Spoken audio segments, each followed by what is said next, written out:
بزم رحمت عالم کا پروگرام کیا ہے، اس پر کچھ روشنی ڈالیں۔ آج جو تعلیمی جلسہ ہے اس تعلق سے اور خراج عقیدت درپیش کرنے کے لیے ان سے بہتر کوئی شخصیت نہیں ہو سکتی۔ آج مفتی محمد عظیم الدین صاحب رحمۃ اللہ علیہ کی تعزیت کے ساتھ ساتھ آج کا جو اجلاس ہے، جیسا کہ ہم عین قریب جو شب برات بالکل اس سے ایک روز پہلے ہم لوگ ریاستی حکومت کی جانب سے جو احکامات پیش کیے گئے، اس وجہ سے ہم کو اس طرح سے دشواریوں کا سامنا کرنا پڑا، وہ بھی آج انشاءاللہ گفتگو میں آئے گا۔ دیکھیے 28 مارچ کی شب جلسے شب برات منعقد کرنے کا ارادہ تھا اور سارے تیاریاں ہو چکی تھی۔ اس کے بعد 27 مارچ کو بروز ہفتہ رات میں تقریباً 9 اور 10 کے درمیان ریاستی حکومت کی جانب سے ایک جیو ایشو ہوا، جس میں مذہبی مقامات اور مذہبی جلسے جلوسوں اور پروگرام پر امتناع کی گئی، جس کے وجہ سے جو بڑے جلسے جو حیدرآباد میں ہونی تھی ساری تیاری ہونے کے باوجود بھی نہ ہو سکی۔ اور کیونکہ ابھی رمضان آنے والا ہے، انشاءاللہ کل یا پرسوں رمضان کا مہینے کا آغاز ہوگا، اور ہم جانتے ہیں کہ کس طرح سے مسلمانوں کے لیے رمضان کا مہینہ اہمیت رکھتا ہے۔ ایک اور بات بھی ہے کہ پچھلے سال جو بھی کرونا وائرس کی وجہ سے جو واقعات ہوئے ہیں ان کی وجہ سے کاروبار ٹھیک سے نہیں ہو سکا، لیکن ابھی کیونکہ گورنمنٹ کا بھی کوئی واضح پالیسی ڈیسیشن نہیں ہو سکا ہے، اس کی وجہ سے ابھی بھی کئی شبہات لوگوں کے ذہنوں میں پائے جا رہے ہیں۔ آج کے اجلاس سے میں حکومت تلنگانہ سے یہ گزارش کرنا چاہتا ہوں کہ جس طرح سے آپ گڑبڑی میں شب برات کے ایک دن پہلے احکام جاری کر کے سب لوگوں کو جس طرح دشواری میں ڈالے، ایک دو دن ابھی رمضان کو رہے ہیں، تو ہماری گزارش حکومت سے یہ ہے کہ ابھی کوئی ایسی جلد بازی میں کوئی ایسا جیو یا کوئی احکامات آپ جاری مت کریے تاکہ ہمارے مسلمان بھائیوں کو دشواری ہو سکے۔ ایک تو کاروبار متاثر ہوگا، اور دوسری بات یہ ہے کہ تراویح کے تعلق سے بھی کئی خدشے کئی ڈاؤٹس لوگوں کے ذہنوں میں پائے جاتے ہیں۔ تو میرا حکومت سے مطالبہ ہے کہ یہ پورے ڈاؤٹس کو کلیئر کرتے ہوئے ایک بیان ہمارے KCR صاحب کی طرف سے آنا چاہیے۔ اور دوسری بات یہ ہے کہ آپ بار شاپس کھلے رکھے، ہوٹلس کھلے رکھے، سنیما تھیٹرس کھلے رکھے۔ ہائی کورٹ بہت سیریس بولا پرسوں ایک کیس کے دوران مسلمان میں محفوظ تھا کہ ہائی کورٹ بہت سیریس ہوا، آپ تھیٹرس کھلے رکھ رہے، آپ وائن شاپس کھلے رکھ رہے، آپ ہوٹلس کھلے رکھ رہے، لیکن آپ جہاں تک مسجدوں کا مسئلہ ہے آپ ایک ایسا جیو ایشو کرے کہ آپ کو یہ ڈاؤٹ ہے کہ بھائی آیا ہم لوگ اجتماعی طور پر ہم لوگ آگے عبادت کر سکتے نہیں کر سکتے، اور وہ جیو کا جو عمل ہے وہ 30 اپریل تک ہونا۔ تو ابھی یہ جو ڈاؤٹ ہے کہ 17 تاریخ کو ناگرجنا ساگر کا اسمبلی الیکشن ہے، سننے میں آ رہا ہے کہ اسمبلی الیکشن کے بعد پھر سے مساجد پر پابندیاں لگا دی جائیں گے۔ تو یہ سب پورے ڈاؤٹس ہیں، تو حکومت کو چاہیے کہ CM KCR صاحب سامنے آئے تو ذمہ دار حکومت کا آ کے اس کے طرف سے اس کے تعلق سے وضاحت کرے تو اچھا رہے گا۔ اور میری ایک ادبی گزارش حکومت سے ہے کہ آپ پلیز عبادت گاہوں میں کسی قسم کی امتناع اور عائد مت کریے۔ جس طرح سے ہم لاسٹ ایئر ڈفیکلٹیز کی پریشانیاں فیس کریں گے، حفاظتی اقدامات جو کرنا ہے ہم لوگ کریں گے۔ اس کا میں سنوں کی جانب سے حکومت کو یہ بھروسہ دلانا چاہتا ہوں، سوشل ڈسٹینسنگ ہو، ماسک کا استعمال ہو، سینیٹائزر کا استعمال ہو، سب کرتے ہوئے ہم ہماری عبادتوں کو انجام دیں گے۔ ہم ہماری نمازیں مسجد میں پڑھیں گے، تراویح پڑھیں گے، تو اس چیز کا خاص خیال رکھا جائے۔ تو میری حکومت سے خاص کر گزارش ہے کہ جس طرح سے، اور دوسری بات یہ ہے کہ 66 کروڑ جو بجٹ ہے افطار کا، حکومت جو افطار کی پارٹی دیتی ہے حکومت کی طرف سے، اس کا بجٹ ہے 66 کروڑ۔ تو میرا مطالبہ یہ ہے کہ حکومت یہ 66 کروڑ لگا کے افطار کی دعوت دینے کے بجائے یہ بجٹ کسی اور چیز کے لیے، کیونکہ اب تو افطار کی دعوت ہونا مشکل ہے، گورنمنٹ خود بولے کہ اجتماعات پہ پابندی ہے، تو جب یہ افطار کی دعوت گورنمنٹ کی طرف سے نہیں ہو سکتی آج کے احکامات کے حساب سے تو میں گزارش کرتا ہوں یہ 66 کروڑ کا جو بجٹ ہے، میری ادباً گزارش ہے حکومت سے کہ مدارس کے جو بچے ہیں اور مدارس کے جو ٹیچرز ہیں، مدارس کا جو متعلقہ سٹاف ہے، ان کو مالی امداد دینے کے واسطے 66 کروڑ روپیز کا بجٹ کا استعمال کریں. یہ کلین بزم رحمت عالم کا ڈیمانڈ ہے. تو یہ خاص دو ڈیمانڈس کے ساتھ میں آج حکومت سے گزارش کرنا چاہتا ہوں. اور دوسری بات ہے کہ جو وسیم رضوی ہو یا چاہے ایک اور درندہ جو نرسنگ آنند کی طرف سے جو بیانات سرکار کی شان میں مستعد کے تعلق سے اس کی کڑی ہم لوگ مذمت کرتے ہیں.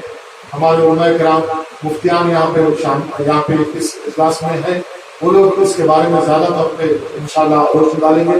تو کلین بزم رحمت عالم کی جانب سے یہ مستاق جو بھی ایکٹیویٹیز ہو رہے ہیں اس کی کڑی سے کڑی ہم مذمت کرتے ہیں.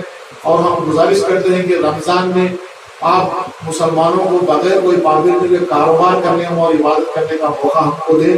اور اس سے ہٹ کے کہ جو ابھی شب قدر آنے والا ہے انشاءاللہ تعالیٰ 30 تاریخ کے بعد کلین بزم رحمت عالم کا جو جلسہ خودی خدوشہ اسٹیڈیم میں ہوتا ہے انشاءاللہ 30 اپریل کے بعد اس کے بارے میں فیصلہ لے گئے. میں تعزیتی اور داخلی کارروائی کے لیے مفتی صاحب کو ہے. والصلاة والسلام على عباده الذين اصطفى أما بعد. قال الله تعالى: أعوذ بالله من الشيطان الرجيم بسم الله الرحمن الرحيم قل هل يستوي الذين يعلمون والذين لا يعلمون وقال تعالى: فاسألوا أهل الذكر إن كنتم لا تعلمون. کل حیدرآباد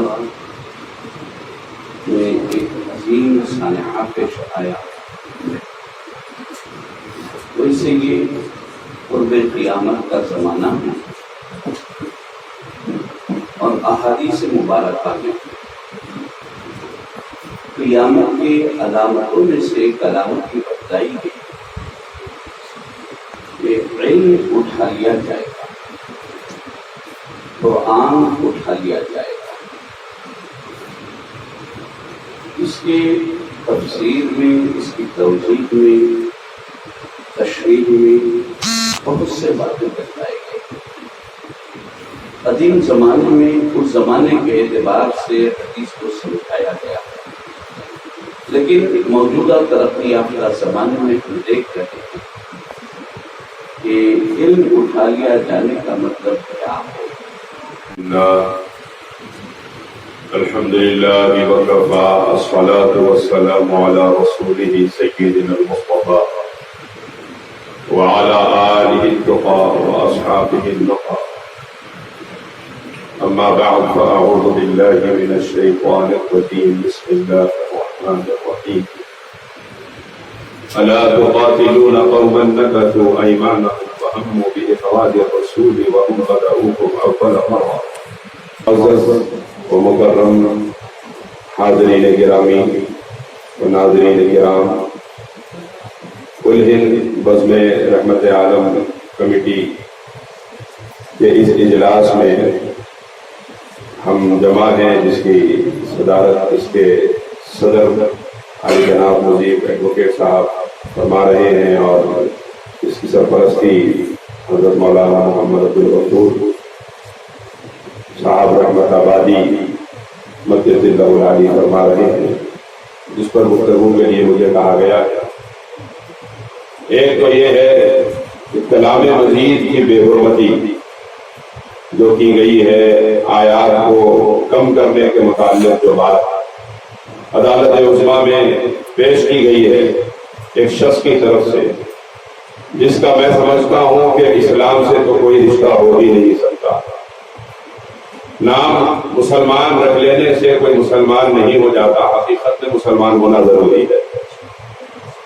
اور یہ ملعون وسیم رضوی وہ شخص ہے جس نے نہ صرف قرآن پاک کی گستاخی کی، اس نے قرآن کی بھی گستاخی کی اور قرآن کے بدلنے کا الزام لگا کر خلفائے راشدین کی بھی گستاخی کی ہے.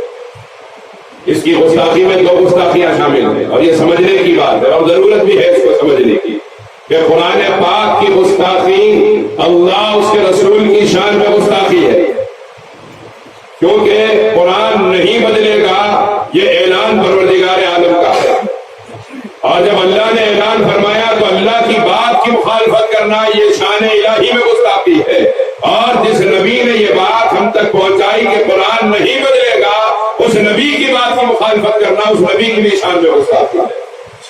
اور صحابہ کرام خلفائے راشدین پہ یہ الزام لگانا کہ سیدنا ابوبکر، سیدنا عمر، سیدنا عثمان رضی اللہ عنہم اجمعین نے اپنے قرآن میں کچھ تبدیلی اور رد و بدل کر سکتے ہیں، اور نہ وہ کبھی اپنی پوری حساب اور طاقت، دولت، شہرت، ساری چیزوں کو ختم کرنے کے بعد بھی صاحب قرآن یعنی تاجدار کتھا فخر کون مقام محمد عربی صلی اللہ علیہ وسلم کی عظمتوں میں کچھ کمی پیدا کر سکتے ہیں۔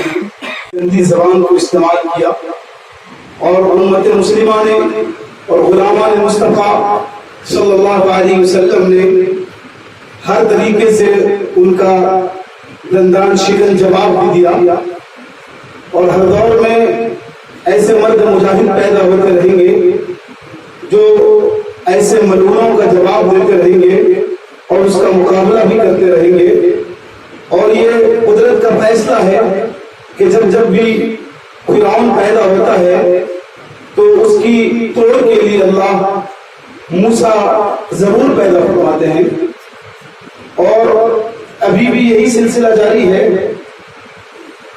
ہمارے ملک ہندوستان میں جو جمہوری ملک ہے، جن کی تمام دنیا میں ایک شان اور ایک پہچان تھی، اور چند بدماشوں کی وجہ سے ملک ہندوستان پر بھی آج لوگوں کی طرف سے آنے لگے، تو میں بلا تمہید و تبصرہ اور زیادہ وقت کے لیے اب اسی موضوع پر گفتگو کے لیے کہ وسیم جیسے ملعون ریزوی کو اور آنند نرسنگا آنند جیسے بدبخت کو کل ہند بزم رحمت عالم کی طرف سے کیا پیغام پہنچنا چاہیے اور ان تک کیا پیغام جانا چاہیے۔ حضرت علامہ مولانا سید مولانا کلیم اللہ حسینی کاشی پرسہ صاحب کو دعوت سخن دیتا ہوں کہ آپ اس پر کچھ گفتگو فرمائیں۔ نے اپنے مسلح پہ کھڑا کر نبوت کے مسلح کا وارث بنا دیا، ان کی گستاخی مصطفیٰ کے اعتبار کی گستاخی ہے، اعتبار کی گستاخی ہے۔ سیدنا عمر کی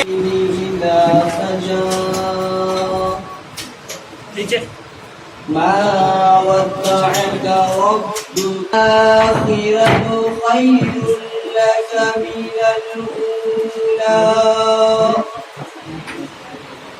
ولسوف يعطيك ربك فترضى وجدك يتيما فآوى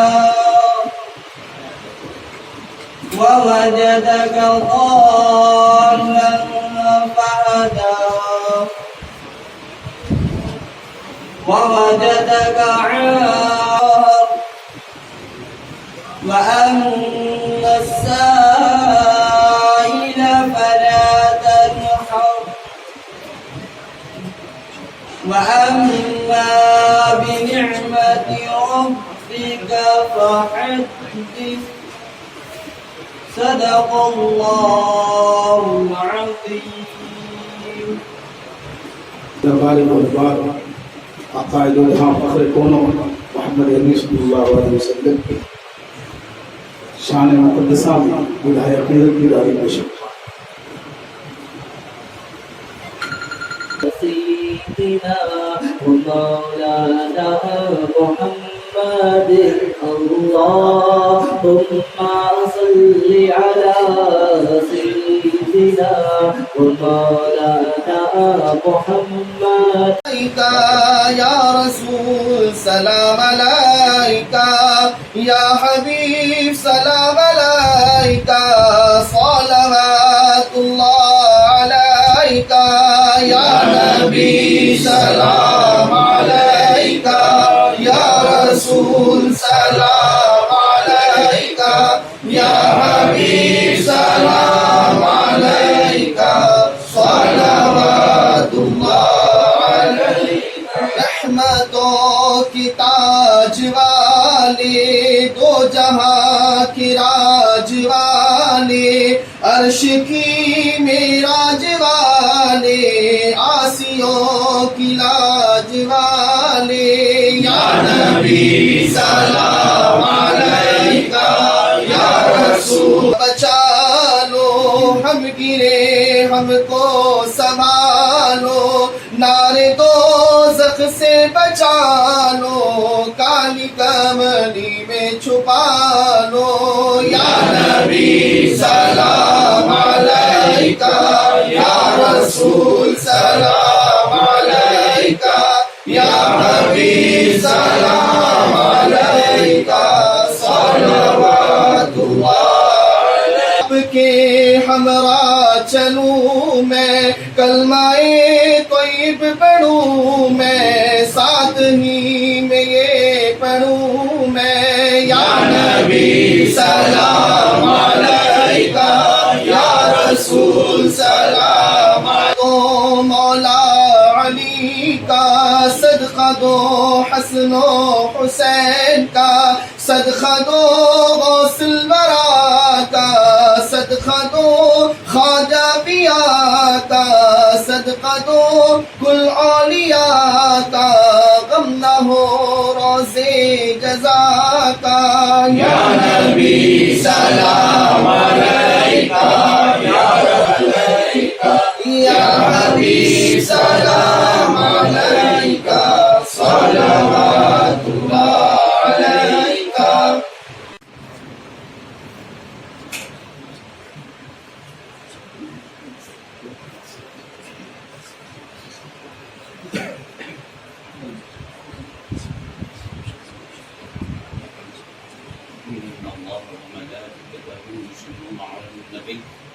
يا تسليما اللهم صل على سيدنا مولانا محمد وعلى آله وصحبه اللهم اغفر له وارحمه وعافه واعف عنه وادخله الجنة آمين. اللهم اغفر لجميع المؤمنين والمؤمنات آمين. والمسلمين والمسلمات آمين. اللهم اغفر لنا ولإخواننا الذين سبقونا بالإيمان آمين. اللهم اغفر لنا ولآبائنا ولأجدادنا ولجداتنا ولمن حكم علينا ولمن أوصانا بالدعاء آمين. اللهم ارزقنا علما نافعا آمين. ورزقا حلالا طيبا آمين. وعملا متقبلا آمين. وشفاء من كل داء آمين. الہ العالمین۔